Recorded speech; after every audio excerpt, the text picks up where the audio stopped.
get my hat right. We're live right now. Oh, are we really? We're live right now, yeah. All right. Hello, everyone.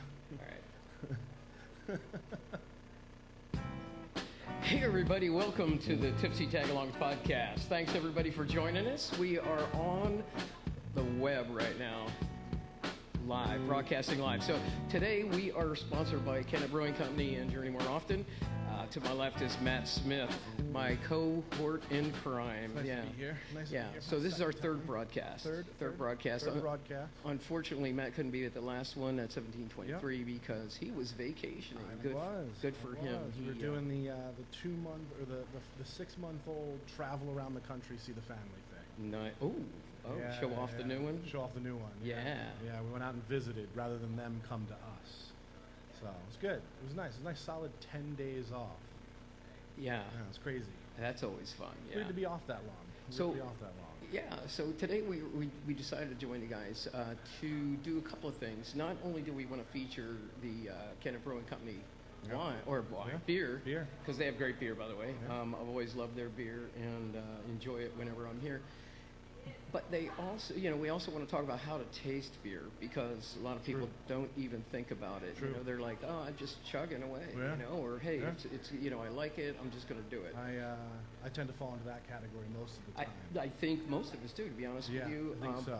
But beer is very similar to wine in a lot of ways, in that you do want to do that swirly thing, and you want to see it moving around, and you want to. But instead of wine, you start from the edge of the glass into the center. Right. Yeah. Beer, you just go straight in and just take a deep breath.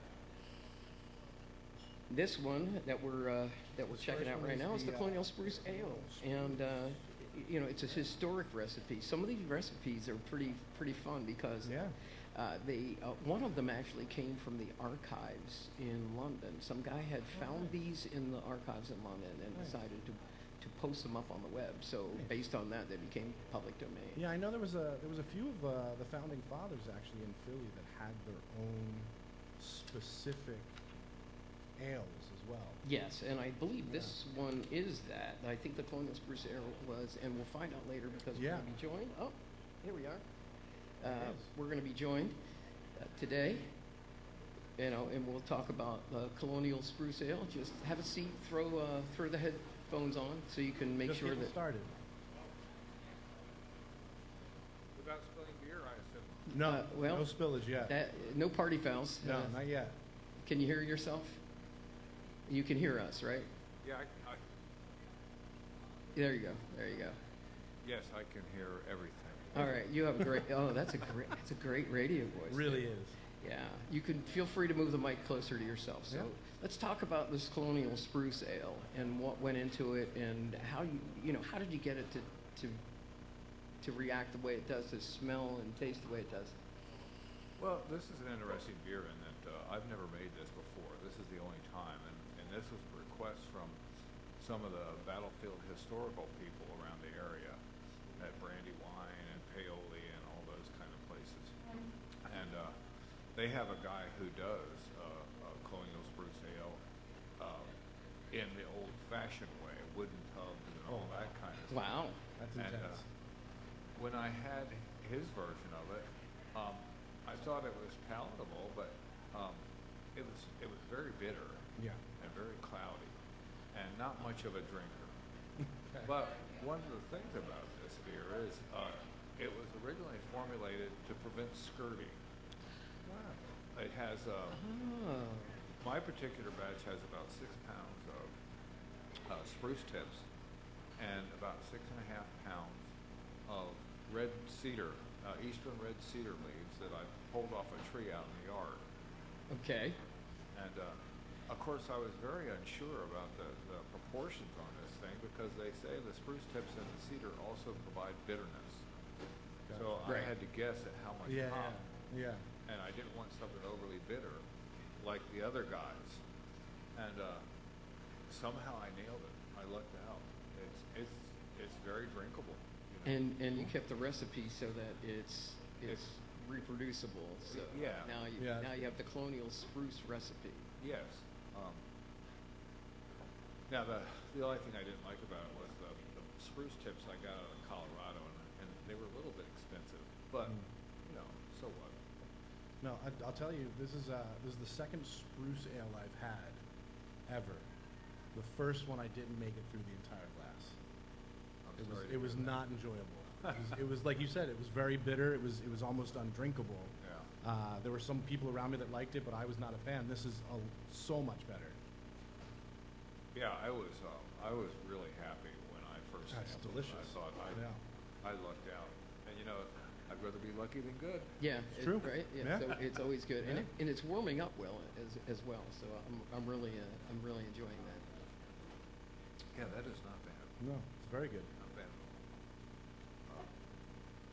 Yeah, well, one of the things that allows me to do what I do is it's a small batch. I do about 6 barrels at a time, and I have a direct fire system, so I can do things that you can't do on a larger scale. Yeah. Right. Or sometimes a smaller scale. You know, my hop utilization is better than a home brewer's. I get melanoidin formation in the boil kettle, which you won't get with a steam fire system. I'm looking for layers of flavor. Right. Yeah. There should be more than one there. Right. And what I found when I first started doing beer was, if that beer is sitting next to you and you're watching some ridiculous TV show, and an hour or two later there's a warm sip left there that's decarbonated, if that's the best sip of the night, that's a great beer. Yeah. That's a great beer. Yeah. Never Yeah. thought about it that way. Yeah, and this one Yeah. actually is warming up very Yeah. well. You know, and that's one of the things that people, particularly those in the United States, they think all beer should be very cold. Yeah. And that's Yeah. it's a huge misnomer, because all beer is not meant to be cold. As a matter of fact, when you go to like Dublin and you go to the Guinness Storehouse, or in the Temple Bar District, they actually have extra cold, and then they have just Guinness. Well, the extra cold is for the people from the U.S. who go there, because they think beer should be cold, and they're just like, okay, they're gonna complain if it's warm, but we really like to sell it warm. So you know, when you go over there, by the way, they're very serious about their beer as well, especially the Guinness. It's hysterical how they treat that. But you know, so what else? You got the Colonial Spruce. The recipe came from, did I get that right? It actually, It's a Poor Richard's recipe.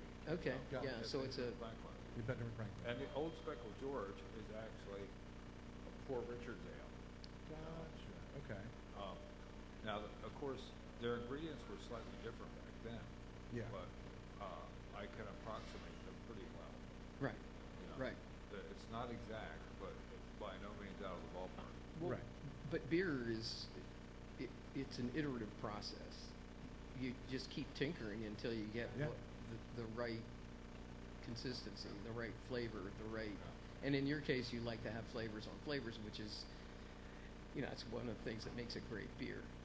It's also got to be easier for you to tinker a little bit more than a bigger brewery being a small batch, because if something's a little off, you can figure out kind of what it is a little quicker than one of those bigger breweries. Well, you know, I'm the only guy that brews here.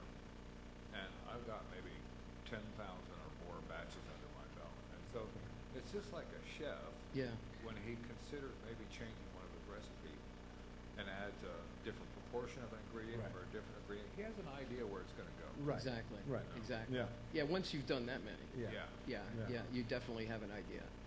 Which was how, you know, so when you say it's better to be lucky than, you know, Good. good, you know, but, you know, I would submit to you that it wasn't actually so much luck as it was, you know, the experience of all your, There's you know, a 10,000 really, batches kind of thing. really good golf quote. Probably one of my favorite ever was the more I play, the luckier I get. Probably very similar to you. The more you Right. brew, the luckier Right. you get. You know, if you switch up one ingredient here, add a little bit more of this there, you know kind of how it's going already, because you've already done so many. Yeah. I've been fortunate in that I've never had to dump a batch of beer. Right. I've never messed one up that bad. There you go. And I'm very careful about the sanitation on the cold side. Right. Hot side doesn't matter. Right, right. Yeah. Cold side, everything matters. Yeah. Exactly. You got to keep it very clean. No, that's good. Should we talk a little bit about the Old Speckled George, since we mentioned it slightly earlier? Yeah, this, like I say, this dates to about the 1750s. And traditionally back then, what determined a lot of the flavor of the beer was the malting process.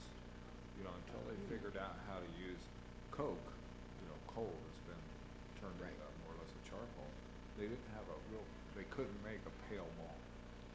They usually in the malt houses where they would dry it in the kilns, they used straw was the cleanest thing Gotcha. that they could come up with, but still, most of the malt came out like a malt you can buy today called brown malt. And so that's used, I use a fair amount of brown malt in this because I want that. That dark color. Well, and those flavors. Yeah. Of Right, what they right. used to get in their malteries, you know, out of their malt kilns.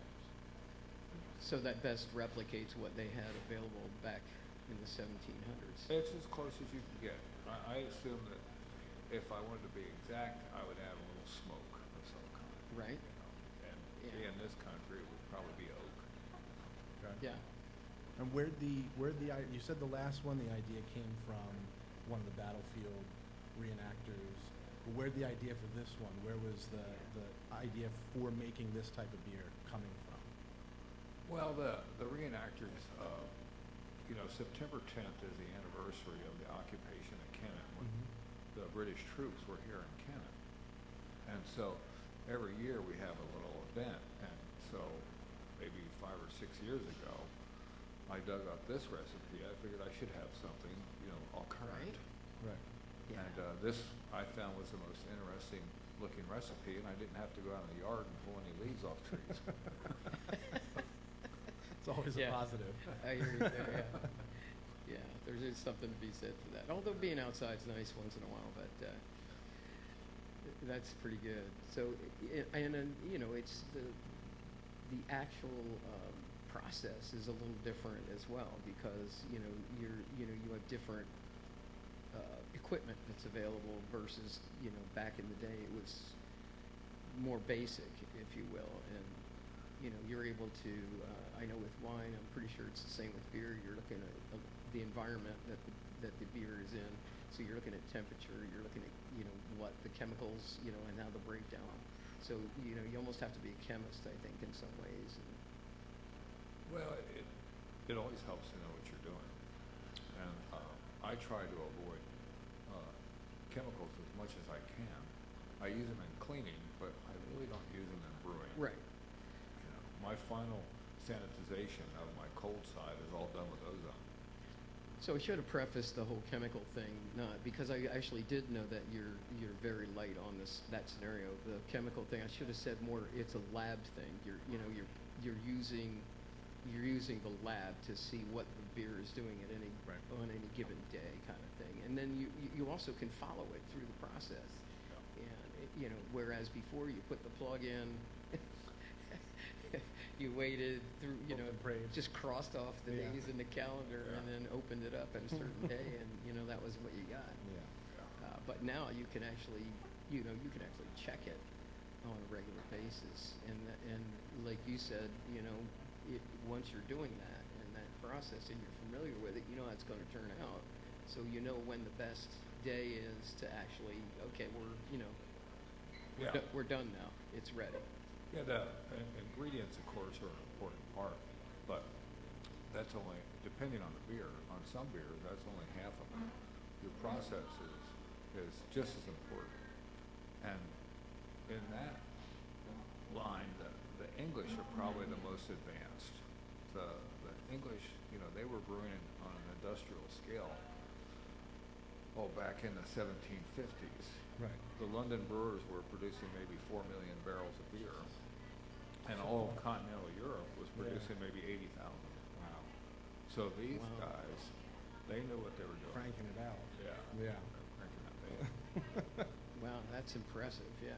Well, they had no public sewer or water in London. Yeah. And at that time, it was the biggest metropolis in the world. So you drank true. beer or died. Yeah. Yeah. Yeah, and the lack of sanitary water in those time periods was stark, because you did have to drink something that was processed in order to get your fluids in, and they tell you alcohol is not a good, hydrator, but the reality of it is it actually does hydrate you. And yeah, I'm a living example of that. Well, that's like I worked for the tourism company in Philly for a while, and we did a lot of work with the tavern, the old tavern that was burned down and then rebuilt, and it was it was the background for a PBS show for a while. But that was one of the things they talked about, was how, like, when people came in to eat, it wasn't a glass of water and then what else do you want to drink? It was, here's a beer, what else do you want? And that was always like the first go-to was a beer before anything else. Yeah, what strength beer Yeah, do you want? Yeah. Do you want beer? Interesting. Yeah, it's an interesting concept. The question How wasn't whether quickly you that wanted. changed. Yeah. So yeah, that's an amazing thought if you think about it, because we take water for Yeah. granted, and Yeah. back in the day, beer was the water. Yeah. Well, it's starting to go back to that in some locales in the country, Yeah. sadly. Unfortunately, yeah. I think they're trying to get on top of that and make sure that it doesn't happen. But in the meantime, we do have beer that we can supplement our hydration needs with. Or take the lead on. Yeah, get all our hydration. Exactly. Yeah, right. Well, and then we'll need less, when we pass on to the Great Divide. If we get, we don't need as much. What do they call the Fermentation? We'll be fermented for That's what I was sure. gonna say, by that For point. sure, the chemical process to Yeah. preserve our body won't need to be done, because right. we'll already be Full of preserved, ale. right? Yeah. So, If they want to mummify you, they'll have a head start. Yeah. Already halfway there. Well, I am not fond of water because it doesn't taste anything like beer. It's a good point. Solid point. right. Solid Well, point. speaking of which, I left my water over there. Oh, no. Can I get it? Yeah, Oh, I almost. I got it. We're good. I caught it. All right. So, All right. what are we thinking about with the third beer, the Plowman? Should we do you want to do the Queen's It doesn't matter. Ale last? Some people have an order, but Yeah. let's do the Plowman's next then. Oh, sure. Plowman Porter. All right, so it's a porter, which most people know that's a little more robust than like some. There's going to be a lot more flavor going on, I think. Well, it's a dark beer, and of course, this is actually a historical recipe. It's a 1937 Courage Stout Porter, and with the system that the British brewers had, they would make 3 beers out of 1 batch of malt in the mash tun. The strongest was stout, the next was porter, and then was small beer, your breakfast beverage. Yes. Breakfast beverage. And Why so not? This, I think I've been doing it wrong all these I think years. so. you know? Yeah. Yeah. but I thought, when I decided to make this, I thought, why reinvent the wheel? These guys knew what they were doing. Yeah. I'll pick one where the ingredients seem to reflect what I think it should, and I'll try that, and I've been making this ever since. Yeah, but what I love about it though is it's not reinventing the wheel, but it's also a good promotion of what was a standard beer Yeah. at one point. So, and by the way, this is really good. Yeah. It's really a good porter. And one of I'm getting some serious coffee taste off Nice. of it. I tend to stick to the lighter sides of the beers that I drink. Me generally too, yeah. Yeah, because I tend to find the porters and the stouts a little too heavy. But this is nice. It's a drinker. Yeah, yeah, it's definitely sit with adding it. to my list. It's good. What was the prompting? Was it just for the reenactments? What was the prompting for so many historical beers and ales and things like that? Well, there was no prompting the other beers besides the Colonial Spruce and the Old Speckled George. The rest of it, the historical impulse was just, I figured you know, I saw so many different recipes from so many different people, and some of them seemed like they were just overdoing it. Yeah. You know, just, 2 pounds of this or 3 pounds of that, Yeah, 4 yeah. pounds of that. And I'm thinking, that's ridiculous. So I started looking at the historical recipes, and I thought, usually there's no more than 3 or 4 different malts at the most. Usually 3, sometimes 1. You know, and with the English brewers, a lot of it's a process as well. They kind of jimmy their fermentation temperatures around. A beer, like, depending on the beer you're drinking, up to 80% of the flavor can be yeast derived, Okay. rather than malt derived. Okay. And so the yeast can produce unbelievable flavors. And one of the Fullers in particular, they pitch their yeast, they wait till it's active, and then they push the temperature up. They push the beer, and the yeast start creating a phenol the other one would. Right. And then when they're 3/4 of the way through fermentation, they drop the temperature a few degrees. Now, normally a yeast will just drop out then. It'll say, I'm done. Right. But that Fuller's yeast, which is a pretty famous yeast, it starts producing fruit flavors. You know, a little bit cherryish. Yeah. You know, so with the English beers, you know, those guys, like I say, are very experienced. You know, with a German lager, it's all about cleanliness and limiting yeast-produced phenols. Right. Well, not so with the English beers. It's all about exploiting that. Right. What the yeast can do. Yeah, German beer is definitely very strict. Yeah. When you go to a half barrel house, it's, you know, I mean, you might get a light beer, a dark beer, Yeah. and a schnapps Yeah. all made from the same, you know, same hops. But, you know, but it all tastes similar. It's all like, you know, it's Yeah, boom. it varies in strength and maltiness. Yeah. And pH, essentially. Right. Yeah. That's, you know, a German Pilsner has a fairly low pH. That gives it that sharp bite when you have your Exactly. first sip. Exactly. Then it smooths as you go through more of the glass you're having. But initially, that first bite, you're like, whoa. Yeah.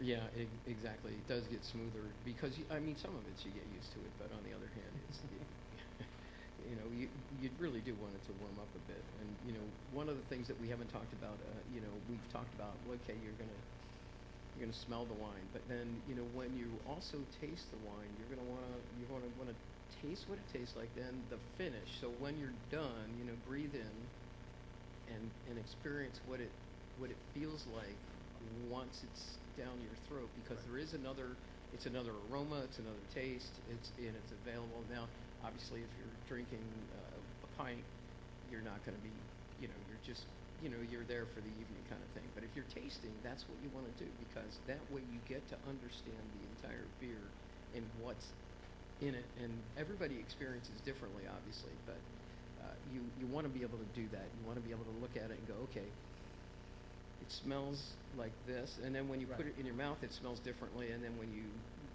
drink it, the finish smells differently again, and all three of And then those. you're actually supposed to exhale. Yeah, yeah, Yeah. that's true, Well, that's true, so there. and that's part of the finish. That's a good point, actually. Yeah. So thank you for adding that in. But yeah, so you're looking at this, and then you know what you were talking about tasting. You can taste different fruits in you know when the yeast is active like that.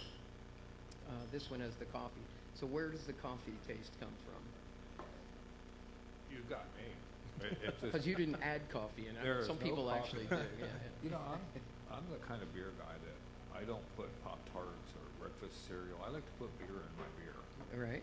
You know, and All right. the biggest ingredient in this, besides regular pale malt, but the flavor ingredient is that brown malt that is the closest to the original malt.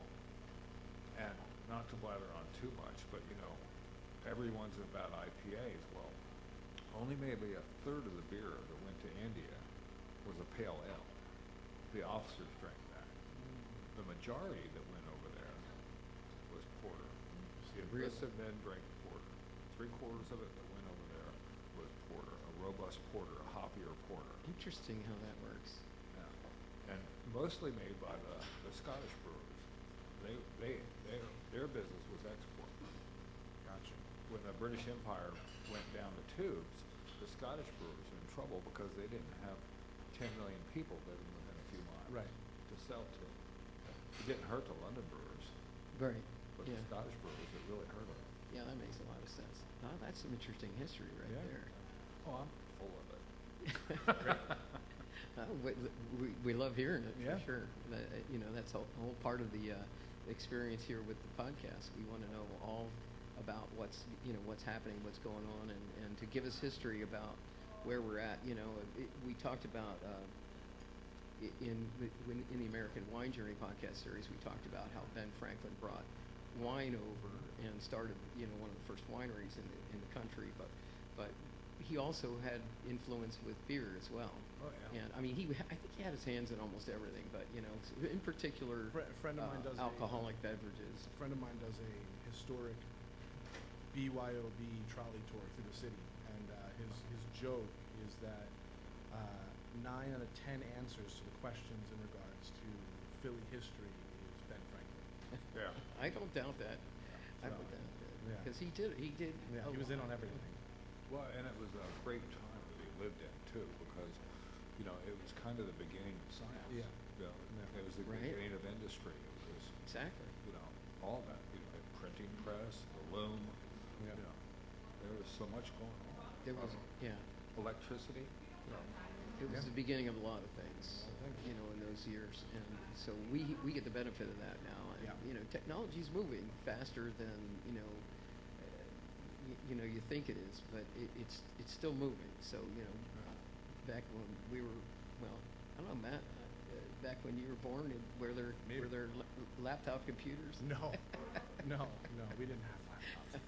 They No, did- still just regular computers. My dad is actually the oldest person I've ever met that has computers on. Did you lose? I lost one. Try and reconnect. Yeah, it might just be the cord. Yeah, it's probably the cord because I can still hear you. It's probably just the cord. Sorry about that. Sometimes Yeah, it that's just it. Okay. sometimes it just does that. So, my dad's 93, turned 93 in December last year, and he is the oldest person I know that's been on computers. He's been on computers for like 70 some years.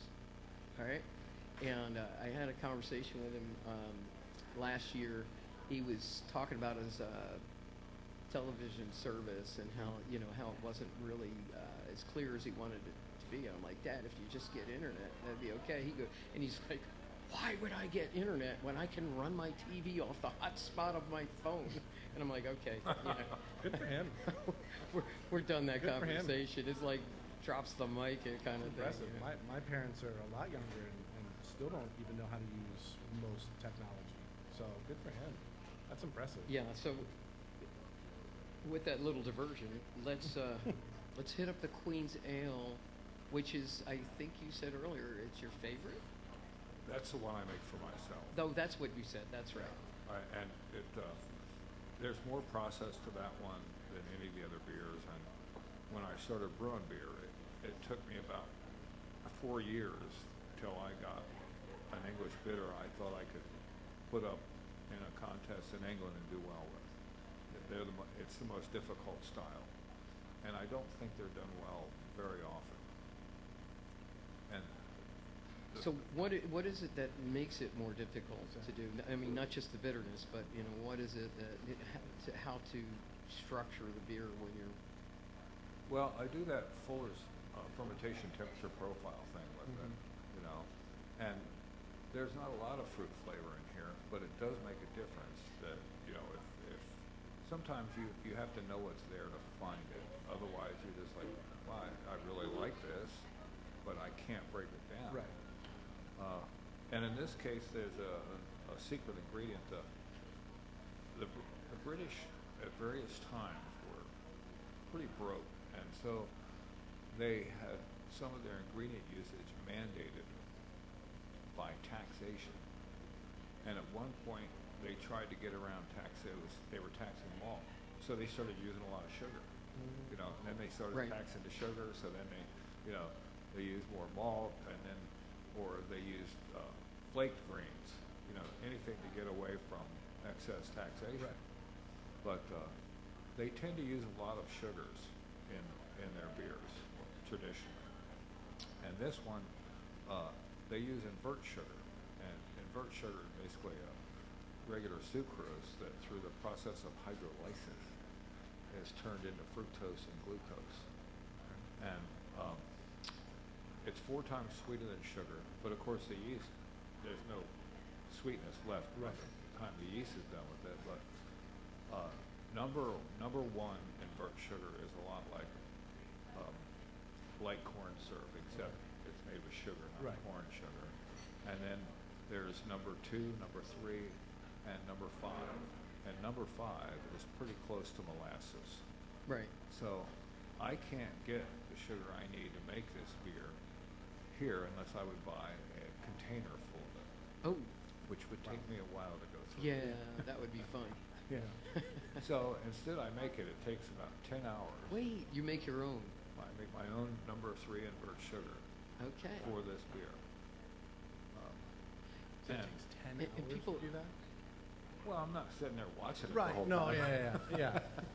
No, but on the other hand, you gotta keep an eye on it. Right. You're not there Well, sitting there. You need to get it up to, it inverts at 240 degrees. So, and you don't want it to go above 250. Then you just have Yeah. a scorched mess. So Right. when it gets to 240, 20 minutes is number 1, 40 minutes is number 2, 60 minutes is number 3. Ah, okay, So- okay. And that's how you do it. That's- Uh, So a lot of people don't realize that sugar is the one thing that makes, it enhances the fermentation process, and it what makes fermentation, it drives it in a sense.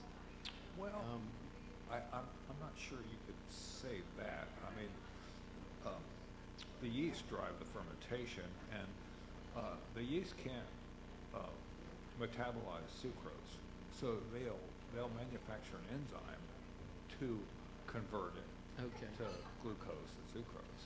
It takes a little more time and a little bit of effort, but if you want to know about a beer that's all about sugar, a Belgian triple.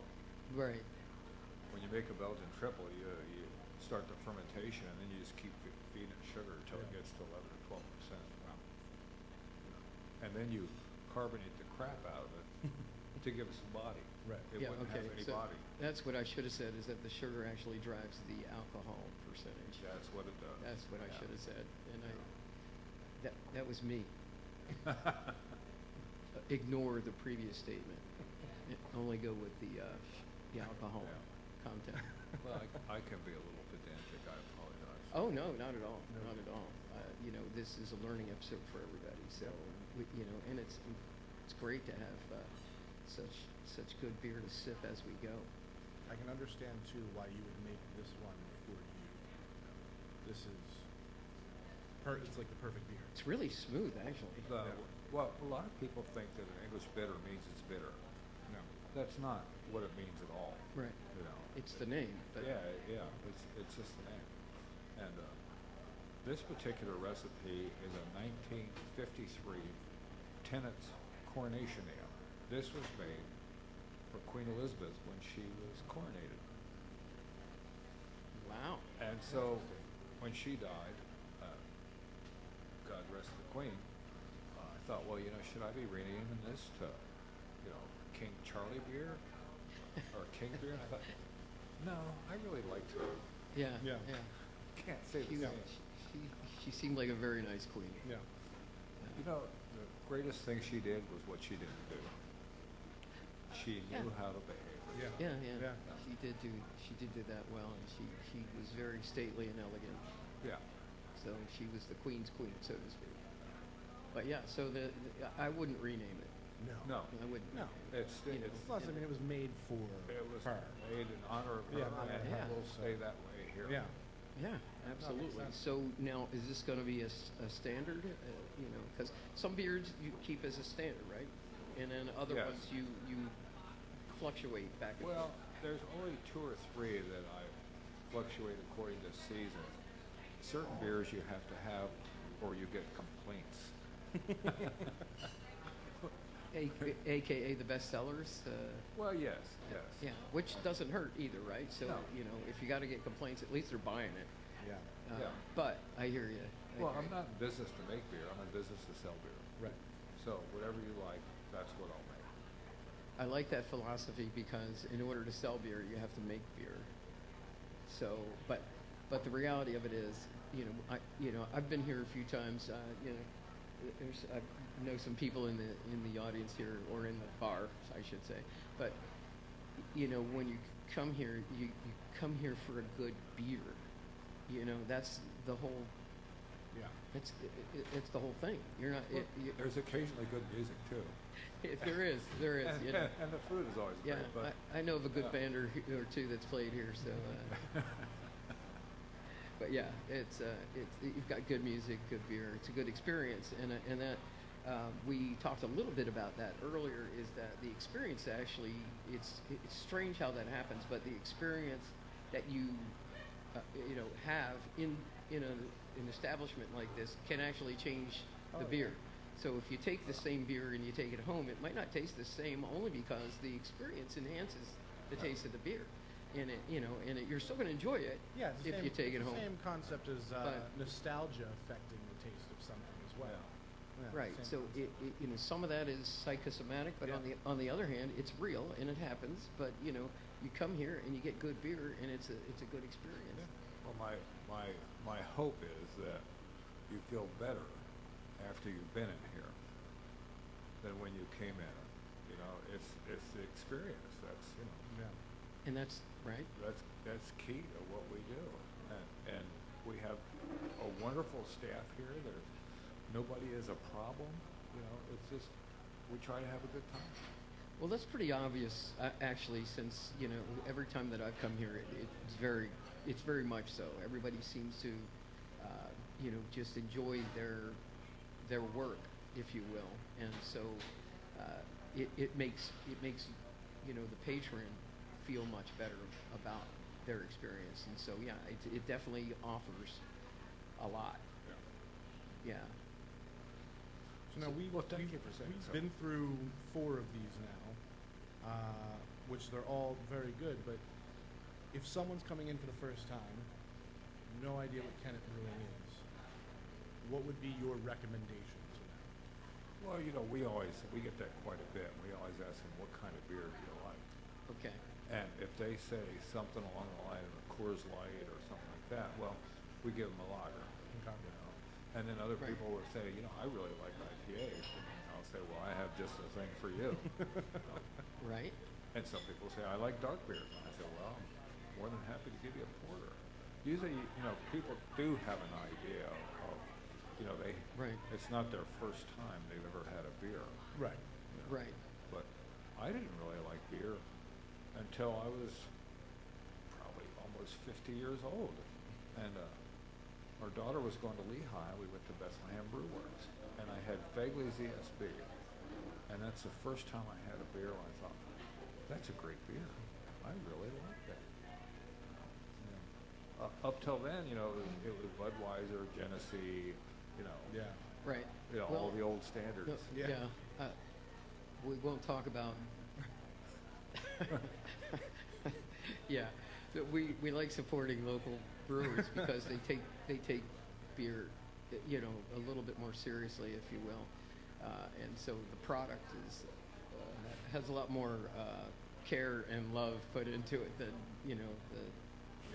the biggest sellers out there. And but a lot of people, unfortunately, that's all they know. Yeah. When they first start drinking, that's all they know. Is it what they just got served at a party because it was the cheapest beer available? And so when you say some people don't like, or some people don't know what they like sometimes because they've only had that beer. That's when it comes time. Okay, that's when a tasting becomes more important because if you've only had those standard beers that everybody serves at parties because it's cheap, it's time to to actually pony up and say, you know what, I want to see what real beer tastes like. Now, I'm not saying it's not real beer. There's a whole world out there. It's not, it is beer, but in my opinion, there's you can get like some really nice. Craft beers at a place like this. It's like you want to taste. So if you're going to spend money on beer, I think get something that you're really going to like. Yeah. And I have the good fortune of actually I can't drink some of the more standard beers because I don't know how they make it, but it actually doesn't work well physically for me, so I have to stay away from them. I would say, and this might get me in trouble, but I would say you're actually drinking a beer product. You know, like American cheese, it's not cheese, it's a cheese product. That's true, yeah. You're drinking a beer product, not a beer. Right. That makes sense, actually. And this, you know, we've had 4 really good beers. So, you know, now I'm intrigued because you said something about not having a good beer until you were 50. What got you into this? Yeah. You know, how did you start? What made you decide you wanted to craft your own beer at one point? Because obviously there was a switch that went off, and you said, you know what, I'm going to give this a shot. Yeah. And what made that happen? Well, I couldn't get that beer I loved so much locally, so I thought, I have to make it. So I started studying beer marketing, beer making, brewing, some might say obsessively. You know, there were a number of years when my wife would say, shut up about beer, because I could go on and on and on. Yeah. And I just, everything I could get my hands on, you know, I was looking to find out if there was something of value, you know, and some blog or some post, or, you know, you identify people who know what they're talking about, and then you read everything they wrote. Yeah. You know, and that's where I learned it. And I was kind of obsessive about it, and I brewed every weekend, and then it got to a certain point I wasn't getting any younger, and my thing was commercial construction, and I thought, you know, the knees and the shoulders and elbows and a lot of those things aren't getting better. Especially on a day like today. Yes. Where it's 20 degrees outside. less than, you know, it's below freezing for sure. It started out in, I think, almost single digits. Yeah. And I hear you don't want to be outside, Matt, for the rest of your life. Well, I used to like that some back in my day, just because there was nobody else outside. Yeah. The world was mine. You know? So you decided to make that switch, but I mean, you just don't.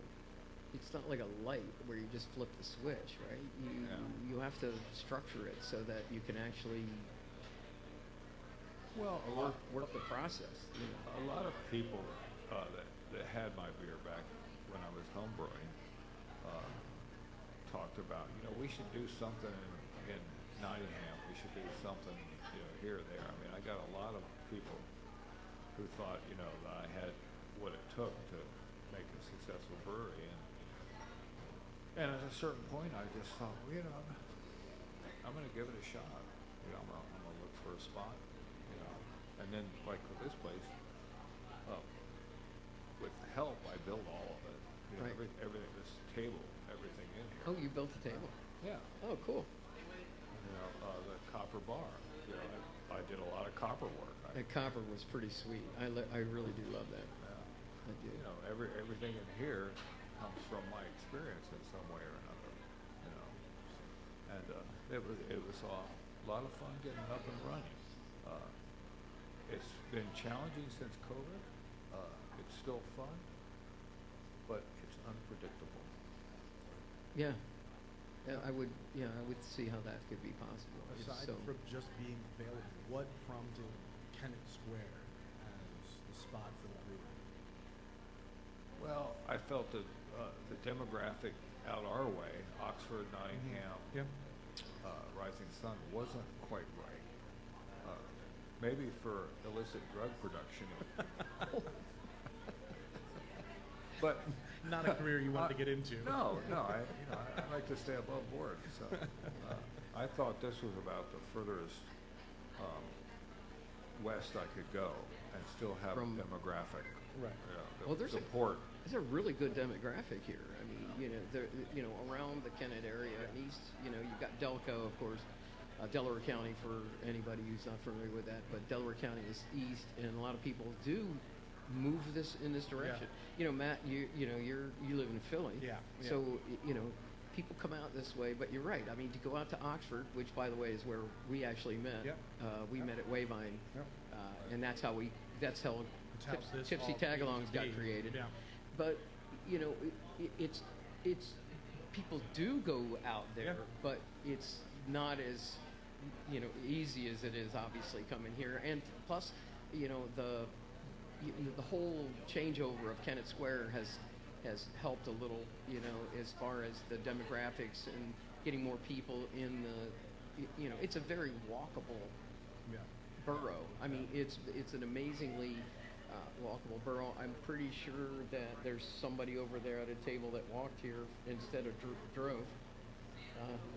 But yeah, and I'd be willing to bet that half the bar actually walked here. I would stake a paycheck on that easily. You could tell by the way they're dressed. Yeah. Well, that's true, right? If the more bundled they walk. Yeah. Oh, that's absolute. Yeah. So, all right. So, and COVID really hurt a lot of people, and I think what they don't understand, I think, is our business owners are some of the most ingenious people ever to walk the face of the earth. So, when the liquor board decided it was okay to, have takeout, take alcohol, that helped a little, but it was tough, and I get it. So, my wife and I have the travel blog journey more often, and when COVID hit, we actually, as soon as restaurants and places opened up, we tried to go out and frequent them because everybody needed all the help they could get. And so, we tried to make that happen, but a lot of people were, they were concerned and they just stayed home. And now they're starting to come out, I think, a lot more. Obviously, we've got a pretty good crowd here for.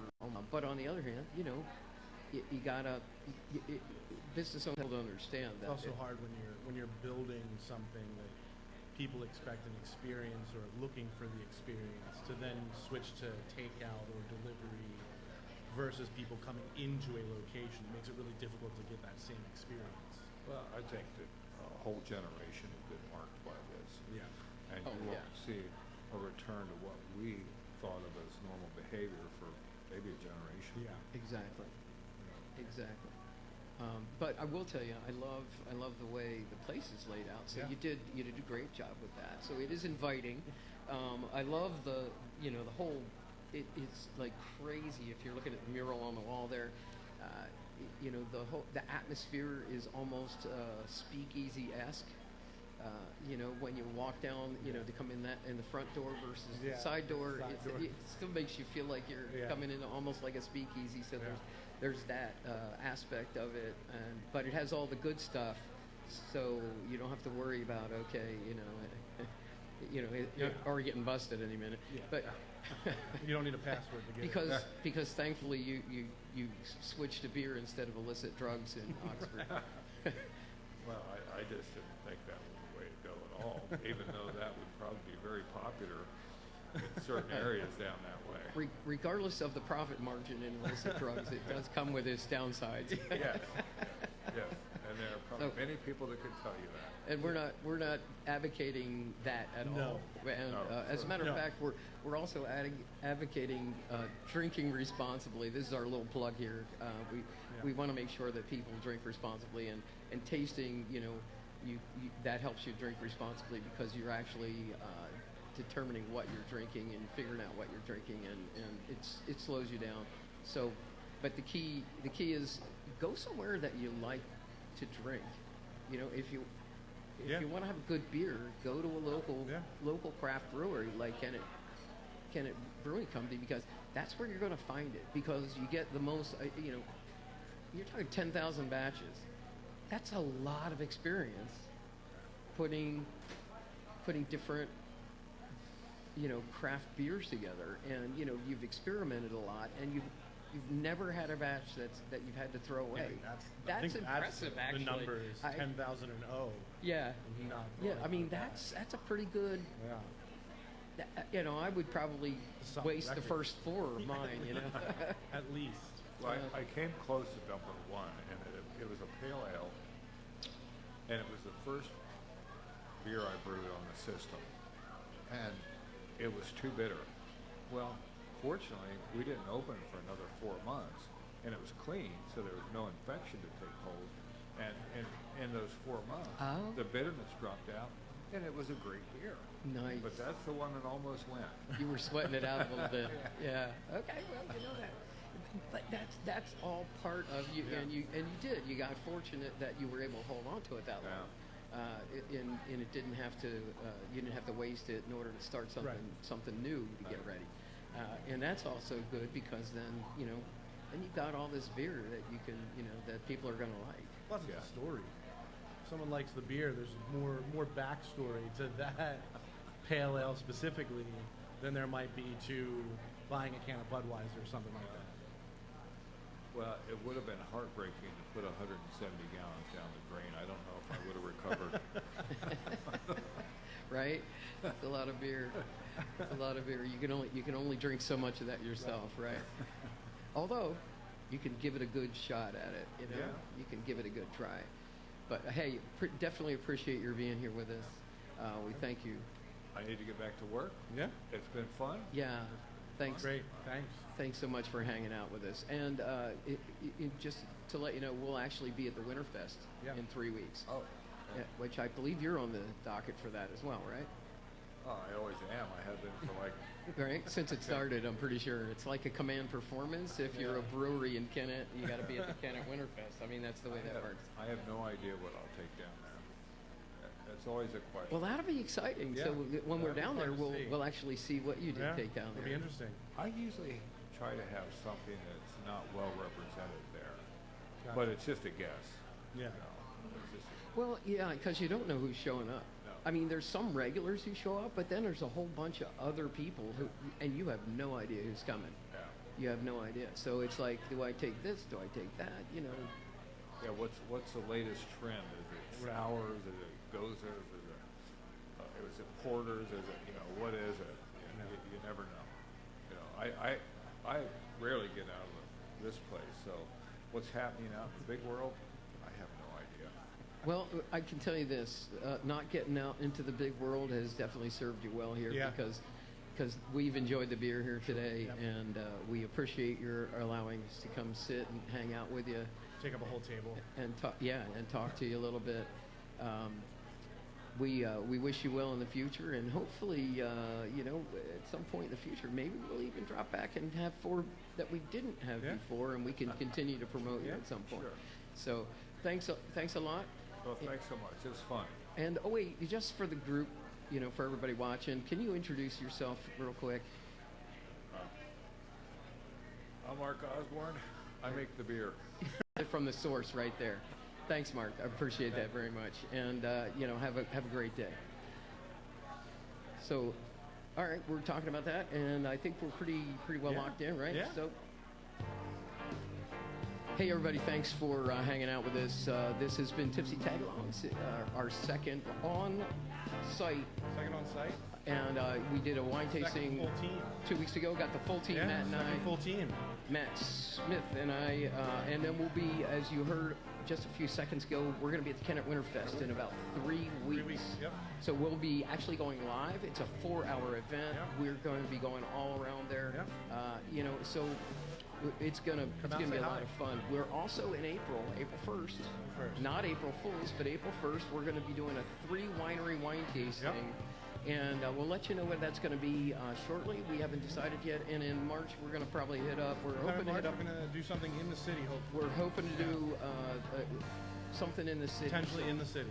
But until then, Matt and I wish you all the well and enjoy life, journey more often.